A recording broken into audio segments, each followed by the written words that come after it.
Non,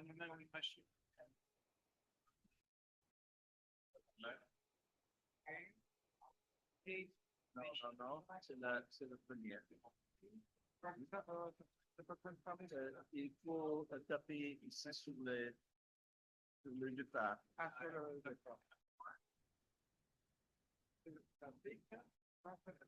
Oui. Ensuite, pour avancer, je pense que c'est avec les flèches. Oui, hein? essayer. Parce que, voilà, si tu peux juste ne toucher que les flèches et pas le reste du clavier, ça t'évitera de en fait embrayer.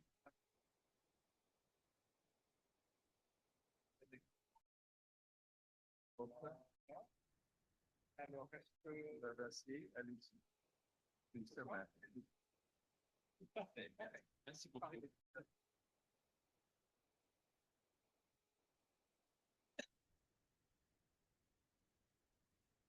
Alors, merci beaucoup à mon ami Mac pour m'avoir apporté son ordinateur et pour son assistance informatique.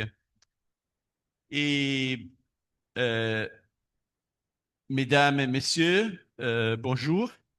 Merci d'être ici. J'avais préparé une jolie présentation pour ces colloques. Elle avait deux défauts quand même, hein. La première, c'est que c'est trop longue.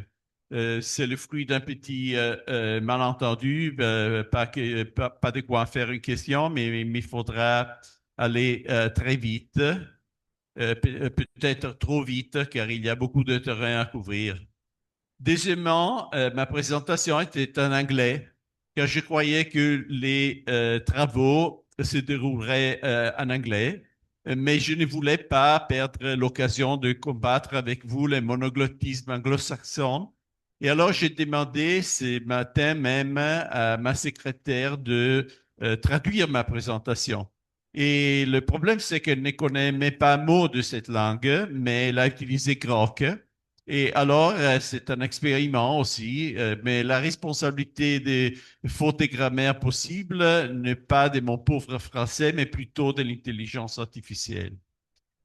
Alors, le vrai titre de ma communication est Identité, diversité en Afrique et dans le monde, du vieux paradigme humaniste occidental à un avenir post-humain. Et là, il y a une petite provocation. Je suis bien sûr au courant que beaucoup de nos camarades transhumanistes dans le monde considèrent le transhumanisme comme un humanisme, même si cela pourrait paraître un peu contradictoire d'un point de vue linguistique. Moi, je ne suis pas entièrement à l'aise avec cette terminologie. Qu'est-ce que ça signifie dans notre contexte? Cela signifie probablement que la technologie doit bénéficier l'homme, être au service de l'homme. Et là, cela pourrait paraître une idée noble, même évidente, mais moi, je préfère me considérer post-humaniste, non pas seulement d'un point de vue transhumaniste, c'est-à-dire d'envisager un changement post-humain, mais aussi d'un point de vue ordinaire, philosophique. Pourquoi? Parce que l'idée du fait que la technologie doit bénéficier de l'homme, hein, c'est là sans un peu, à mon goût, avant tout, d'individualisme. C'est-à-dire pourquoi l'homme et non pas la communauté. Ubuntu peut-être, je ne sais pas si cela traduit le terme africain, mais on disait que les hommes ne sont pas des insectes sociaux. Il faut quand même reconnaître que la plupart des sociétés contemporaines sont à l'extrême opposé de ce modèle social. Deuxièmement, humanisme, ça sent un peu le spécisme, c'est-à-dire pourquoi l'homme et non pas les surhommes, par exemple, ou l'écosphère, ou l'intelligence en général dans l'univers, c'est-à-dire l'intelligence humaine, animale, artificielle, extraterrestre, des cerveaux dans une ampoule, de le télécharger sur n'importe quel support, etc. Et troisièmement, le concept d'humanisme, ça sent un peu le globalisme et l'universalisme occidental. Et moi, je soutiens l'idée d'un transhumanisme africain qui soit enraciné, qui soit souverainiste, qui soit identitaire, etc. Et ce n'est pas une appropriation culturelle du paternalisme de ma part, car j'ai exactement la même position pour ce qui concerne les transhumanismes européens. Alors, pourquoi l'Afrique? L'Afrique est un endroit tout à fait spécial dans notre planète. En effet, l'Afrique n'est pas seulement riche en ressources naturelles, mais elle constitue également un centre vital de diversité biologique, anthropologique et linguistique.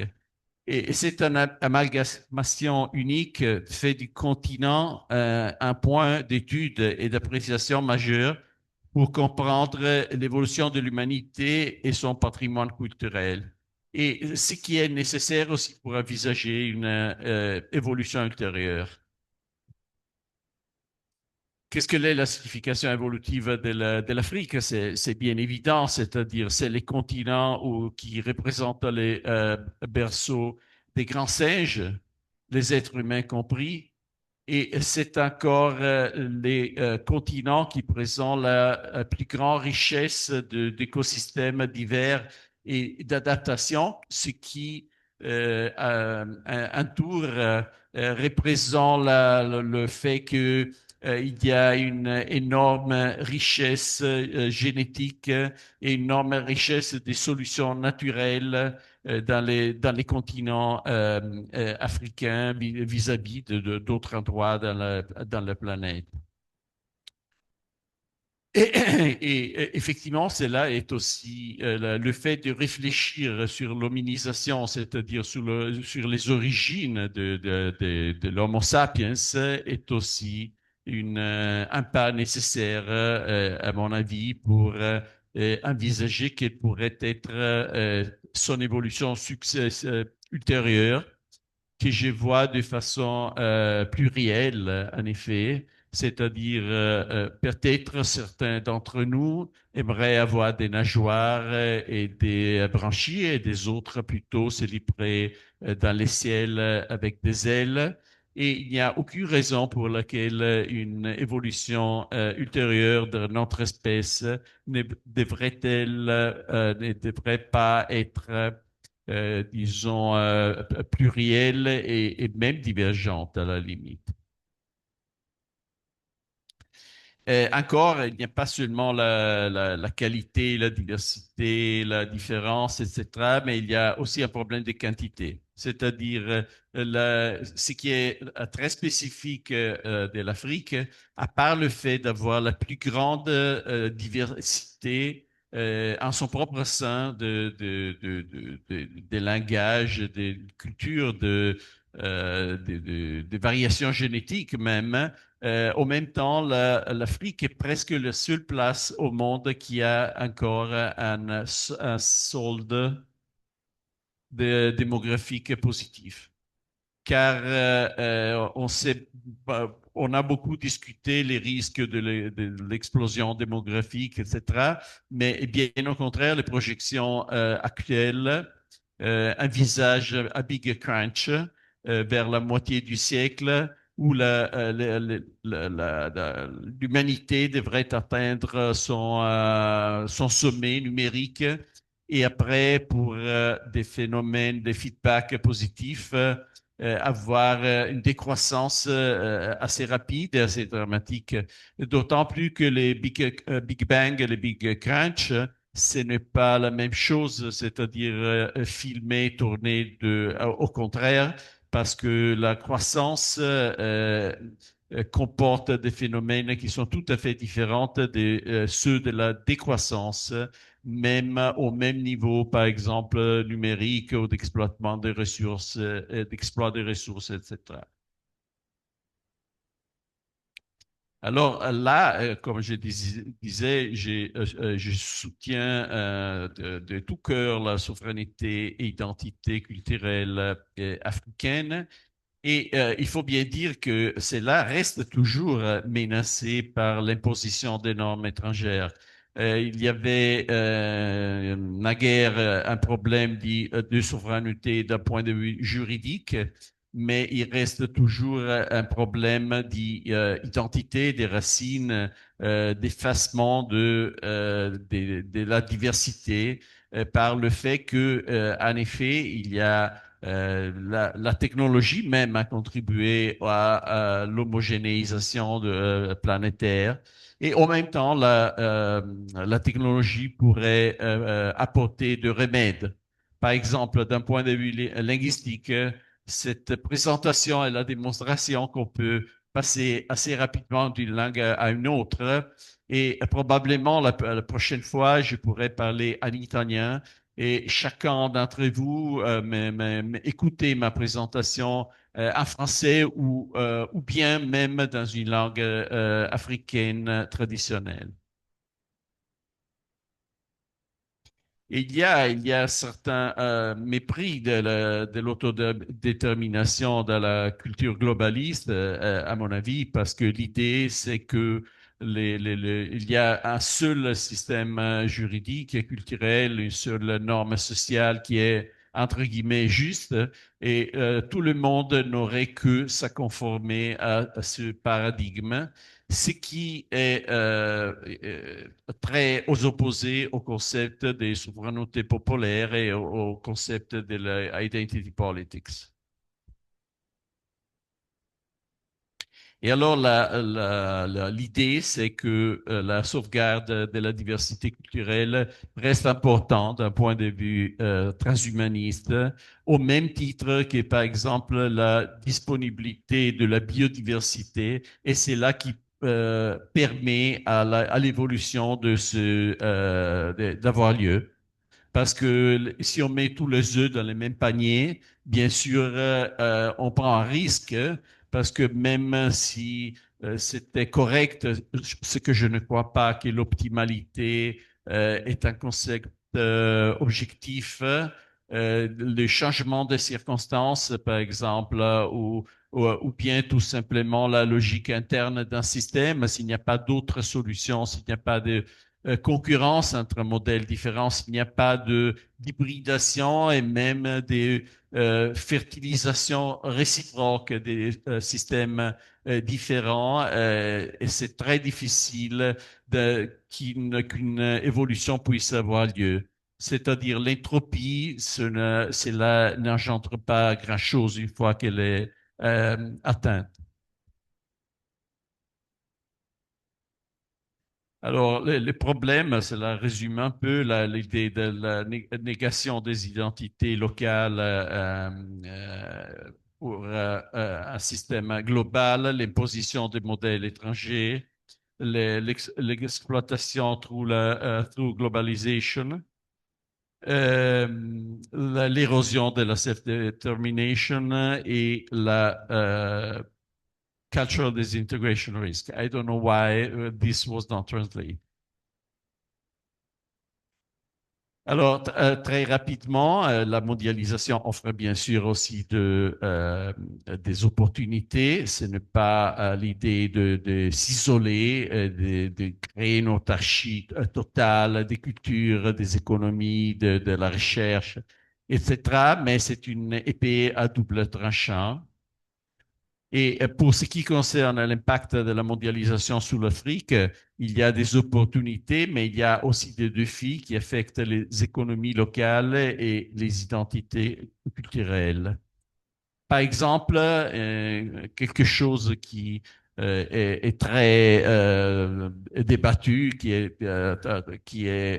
fait l'objet d'un débat politique important un peu partout dans le monde, c'est l'histoire de la migration de masse. Et la migration de masse a bien sûr des conséquences pour les sociétés d'arrivée, mais elle a aussi des conséquences pour les sociétés d'où les émigrés, les sociétés de départ.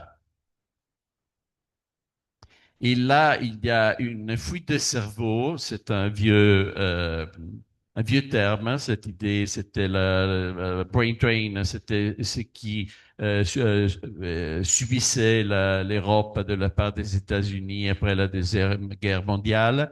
Mais ce n'est pas seulement l'intelligence qui a la tendance à partir, mais ce sont aussi peut-être les gens qui ont plus d'initiative, etc., s'ils ne trouvent pas les opportunités pour le développer sur place, ils auront bien sûr la tendance à partir plus souvent que les gens qui sont contents finalement de leur situation.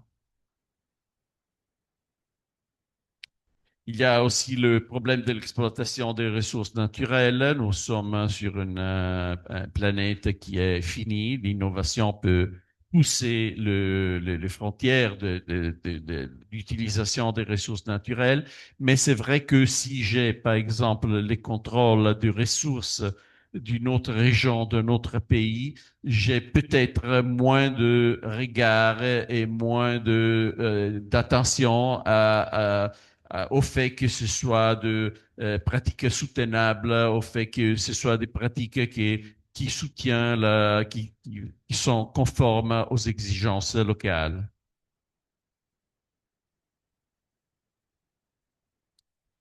Et qu'est-ce que peut faire l'Afrique? Je crois que le défi pour l'Afrique, ce serait d'ouvrir à la reconquête de ces ressources humaines. Et la rémigration est parfois perçue comme un sujet raciste en Europe, par exemple, mais c'est vrai il pourrait y avoir un intérêt, comme par exemple la Chine. La Chine avait beaucoup de chercheurs qui travaillaient ailleurs, par exemple aux États-Unis, et maintenant elle est en train de répatrier ces chercheurs qui peut-être ont été éduqués avec des investissements de la part de leur communauté des provenances.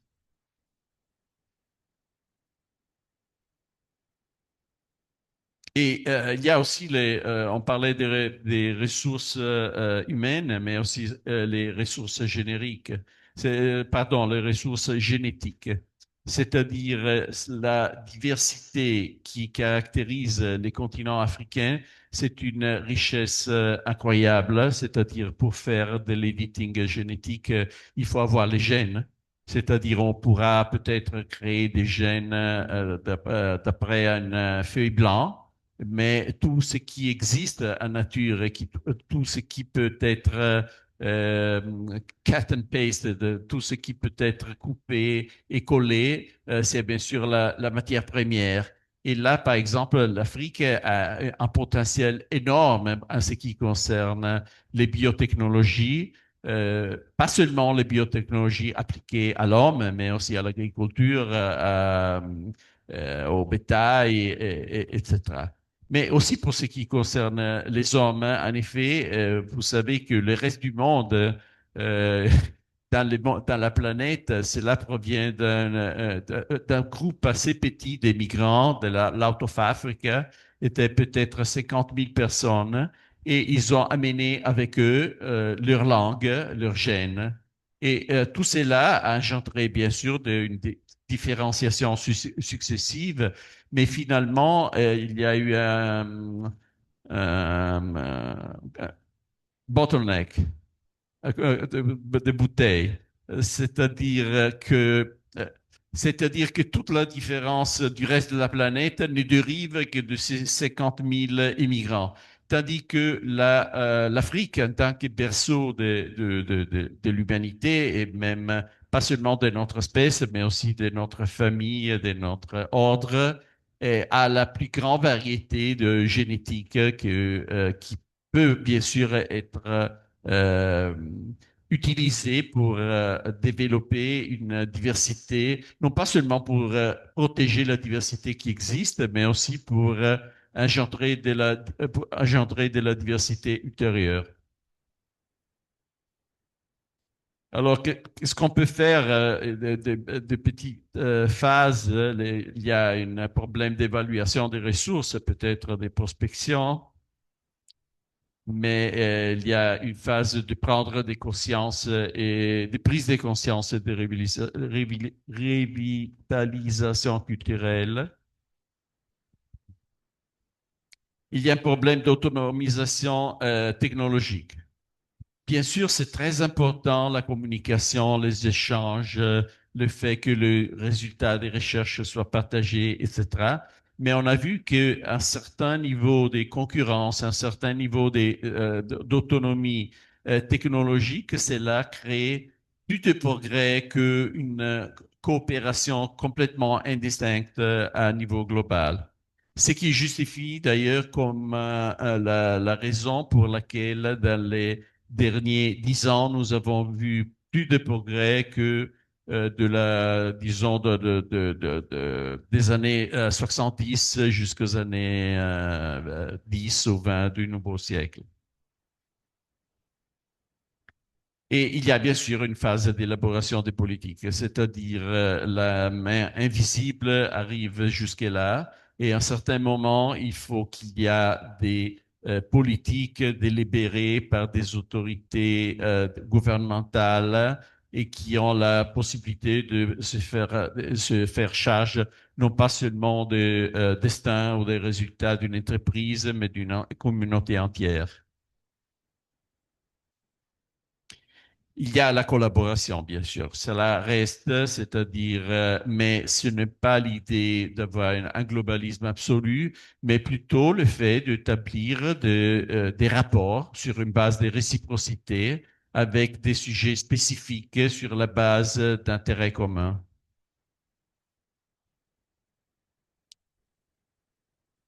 Alors, la revitalisation des systèmes culturels est important, à mon avis. Je crois que la préservation du patrimoine culturel est fondamentale là. Aussi parce qu'il y a du savoir qui est sous-estimé probablement. On l'a vu par exemple dans les domaines médicaux. Et il y a un problème aussi d'intégration pour la durabilité, c'est-à-dire il faut bien sûr non pas seulement développer la région, mais aussi la protéger par des exploitements sauvages qui vont endommager l'environnement. Et là, l'éducation, nous sommes dans une université, mais les points fondamentaux, c'est le fait d'avoir une classe de pas seulement scientists, des scientifiques, pas seulement d'ingénieurs, aussi d'intellectuels, mais le fait d'avoir un système éducatif efficace. Et là, les bouts, finalement, les buts, c'est le fait d'atteindre un niveau de développement technologique autonome qui va au-delà du fait d'avoir des infrastructures qui utilisent des produits dessinés et parfois produits ailleurs. On a déjà parlé de ça. Très rapidement, un peu de statistiques qui sont assez encourageantes. Je vais passer très vite sur ces indications que j'ai tirées de l'Internet.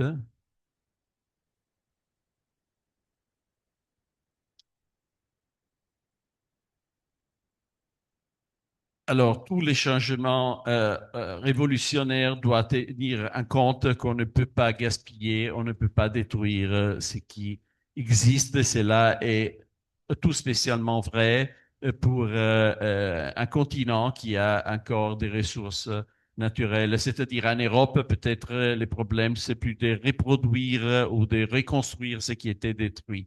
En Afrique, vous êtes assez heureux pour avoir encore beaucoup de nature relativement incontaminée.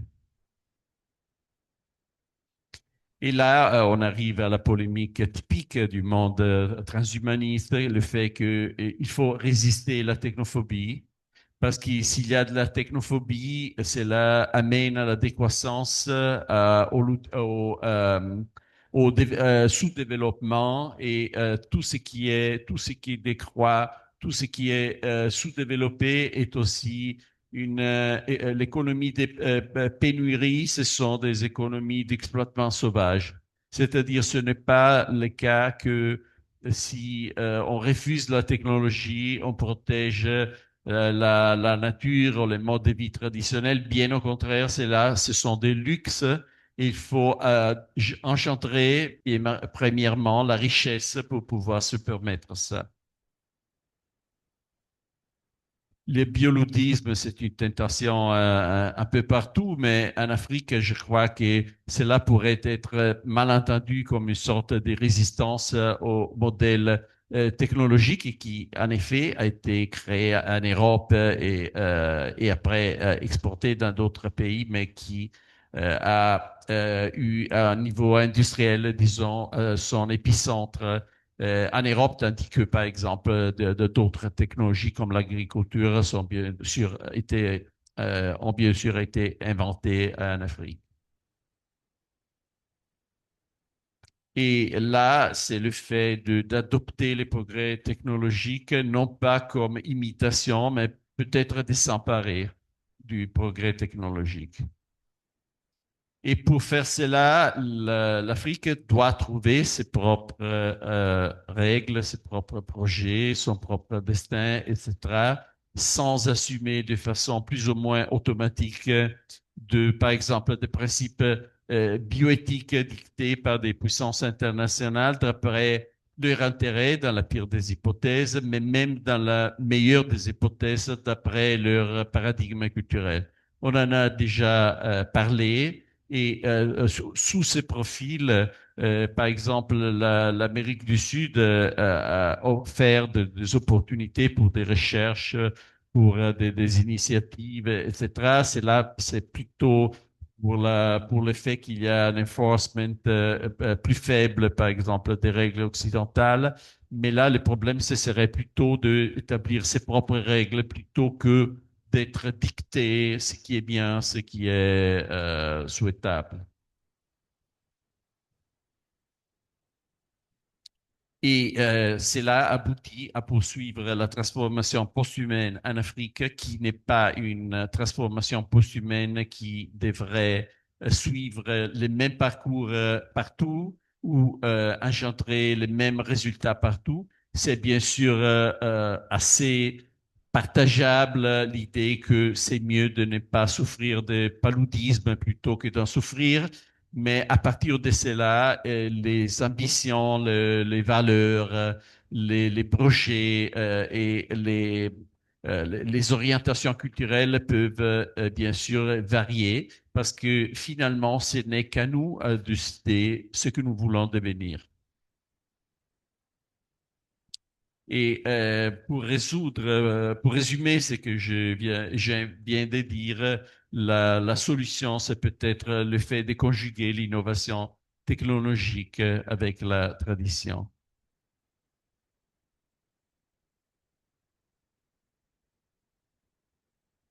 Et là, l'idée, ce serait de forger un récit unique pour l'Afrique qui puisse euh,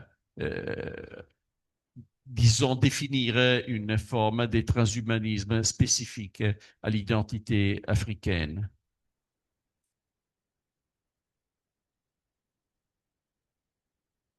Et comme je disais au départ, cela va dans la même direction de ce qu'ils souhaitent des mouvements identitaires aussi ailleurs dans la planète. Et même représenter un modèle pour le reste de la planète.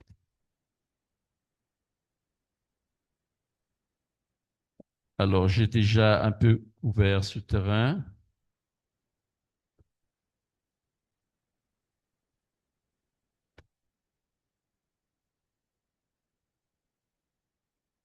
Et alors, le rôle de l'Afrique a été important dans notre passé.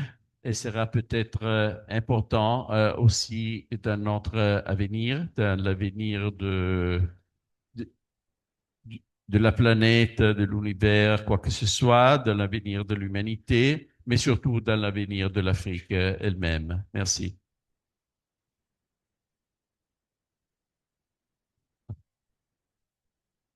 Merci, Monsieur Stéphane Bage, Baye. Merci. Monsieur Stéphano Baye, pour votre communication intitulée Autonomie d'un transhumanisme africain. Alors, l'idée centrale était qu'il y ait un transhumanisme de type spécifiquement africain, et cela doit passer par la reconquête de nos ressources humaines, par la résistance à la technophobie et surtout par la création de la richesse. Donc, en gros, un transhumanisme de type spécifiquement africain qui doit peut-être s'accommoder avec la culture africaine, avec les réalités africaines. Merci, Monsieur Stéphano Baye. Alors, nous allons donc continuer. Il y a un dernier intervenant, Monsieur Scriven Yuzi, qui va donc présenter sa communication. Alors, elle se fera en anglais.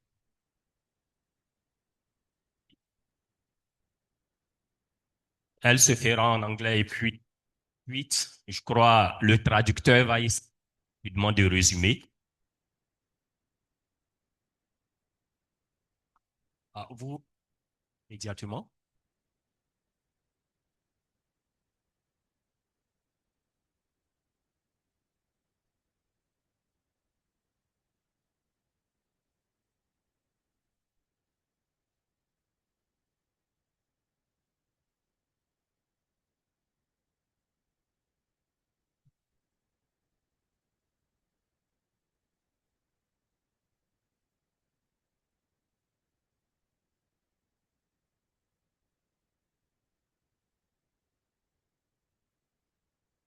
Alors, la communication, la prochaine communication sera celle de Monsieur Steve Scriven Yuzi. Alors, elle se fera plutôt en français. Il a la version française, donc on va lui laisser donc la parole. Il aura donc une vingtaine de minutes pour présenter sa communication. Merci.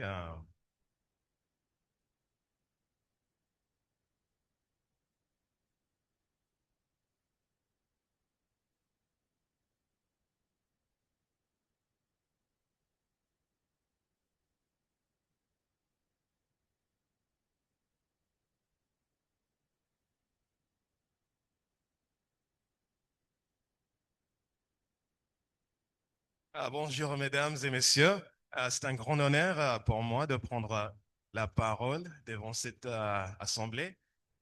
Mon français n'est pas parfait, mais je ferai de mon mieux pour faire ma présentation tout en français. Nous nous trouvons aujourd'hui devant un précipice unique dans l'histoire de l'humanité. Pendant des milliers d'années, notre identité, notre moi, a été définie par notre présence physique et notre statut